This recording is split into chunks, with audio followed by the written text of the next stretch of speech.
Саудаға түскен қыздық белгі. Болған оқиға ізімен 18 жасқа толмаған балаларға тыңдауға болмайды. Айнұр жақында 18-ге толды. Бұл күнді ару ұзақ күтті. Өйткені көптен бері ойынан кетпей жүрген бір шаруасы бар еді. Ол бойындағы қыздық белгісін сатып көлік мініп алмақ. Айнұр 18-ге толғанда анасы мен әкесі қатты қуанды. Қызым кәмелеттік жасқа толды. Үлкен азаматша болды деп қуанған ата-анасының Айнұрға көлік әперетіндей жағдайлары жоқ. Шағын ғана ауылда ескі үйде тұратын қыздың ата-анасы болашақта бәрі жақсы болады, тек бас аман болсын деп қана отыратын. Айнұр өзінің құрбыларына қарап тамсанатын.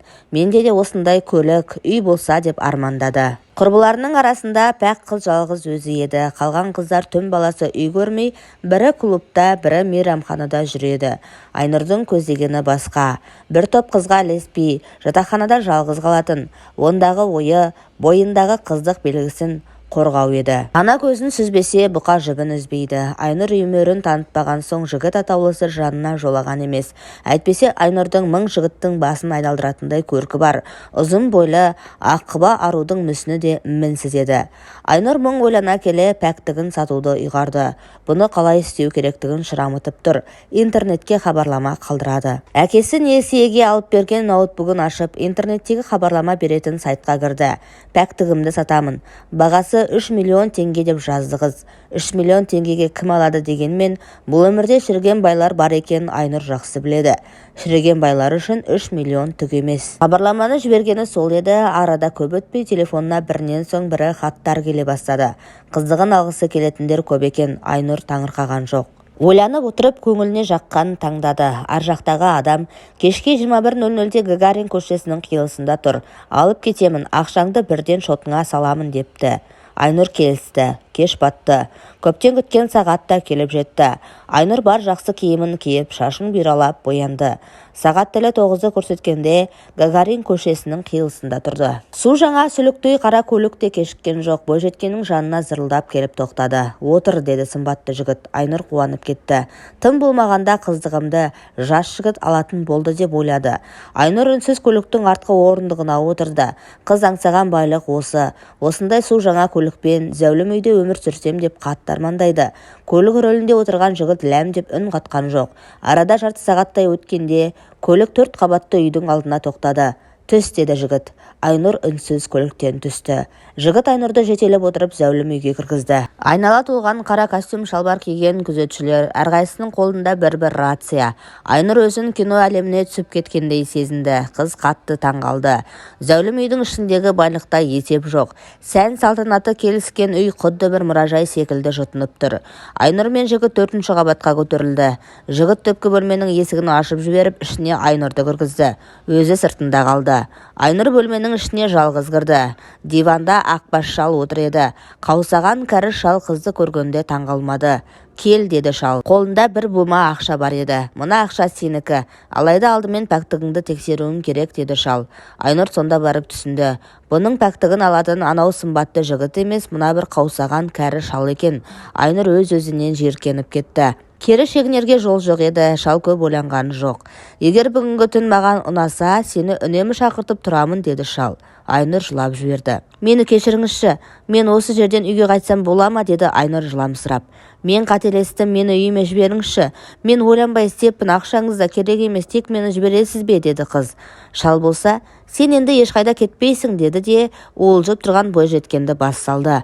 Айнұр қанша қарсылық танытса да шалдың темірдей құшағынан шыға алмады. Айғай салып шыңғырды, алайда оны ешкім естіген жоқ. Шал ойындағысын іске асырған соң Айнұрды жіберді. Қыздығыңды алдым деп қарқылдай күлді шал рахаттанып.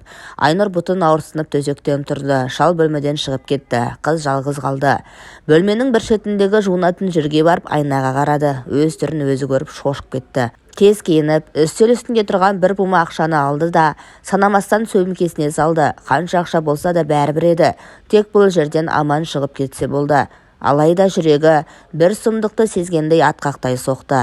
Есікті ашып көріп еді, есік сыртынан кілттеніп тұр еді. Айнұр айғайлады. Есікті ашыңыздаршы, ашыңыздар деп айғай салды. Алайда қызға жақын келген тірі жан болған жоқ. Айнұр сөмкесінен телефонын іздеді. Жоқ, шал алып кеткен бе, әлде түсіп қалған ба, телефоны сөмкесінде де, бөлмеде де жоқ еді. Айнұрдың қол-аяғы дірілдеп сала берді. Арада қанша уақыт өткені белгісіз, Айнұр шошып оянды. Ұйықтап кетіпті. Өңі ме түсі ме белгісіз, әйтеуір тастай қараңғы салқын бөлмеде жатыр екен. Есін біразға дейін жинай алмаған қыз үстін сипалап қараса, көйлегінен басқа ештеңе жоқ екенін байқады. Кенет темір есік сықырлай ашылып, ішіне еңгезердей 3 еркек кірді. Тілге келмеді. Бірден Айнұрды шашынан тартып тұрғызып ортаға алды. 3 еркек бір-бірден Айнұрға жақындап қызды зорлай бастады. Қыз шын қиналды. Не істедім, не істеп қойдым деп ойын жинақтай алмай болып жатырған жайтқа көндіге алмай әбден есеңгіреді. 3 еркек бір жапырақ нәзік қызды аяған жоқ, ойларына келгенін істеп езгілеп тастады. Айнұрдың төмен жағы қатты ауыра берді. Шал Айнұрды жертөлеге қамап тастап, күніне бір уақыт қана тамақ беріп құлға айналдырған еді. Айнұр күні кеше ғана университетте ел қатарлы оқып жүрген студент қыз бүгінде еркектер құмарын қандыратын жеңіл жүрісті қызға айналып шыға келді. Ойнап жүріп отбасым-ау деп өкінген Айнұрдың жоғалып кеткені туралы хабар бүкіл елге тез тарады. Қызым қалада оқып жатыр деп жайбарақат жүрген ата-анасына бұл хабар оңай тиген жоқ. Айнұр жаза басқанына қатты өкінді. Бойындағы қыздық белгісін шалға бергені аздай, көк тиын ақшасыз, күнде танымайтын еркектердің ойыншығына айналады. Арада қанша уақыт өткені белгісіз, Айнұр шал кіргенде аяғына жығылды. Өтінем, мені жіберіңізші, ақша да басқа да керек емес, мен ешкімге ештеңе айтпаймын, уәде беремін. Тіпті қай жерде екенімді білмеймін, сіздің кім екеніңізді мен білмеймін. Өтінем, басқа ештеңе керек емес, тек басыма бостандық беріңізші, деп жылады бойжеткен. Шал, енді түсіндің бе? Ақшаға арыңды сатпақ болдың. Бойыңдағы бар бағалы құндылығыңды 3 миллионға бағаладың. Алайда ол сенің қаруың еді.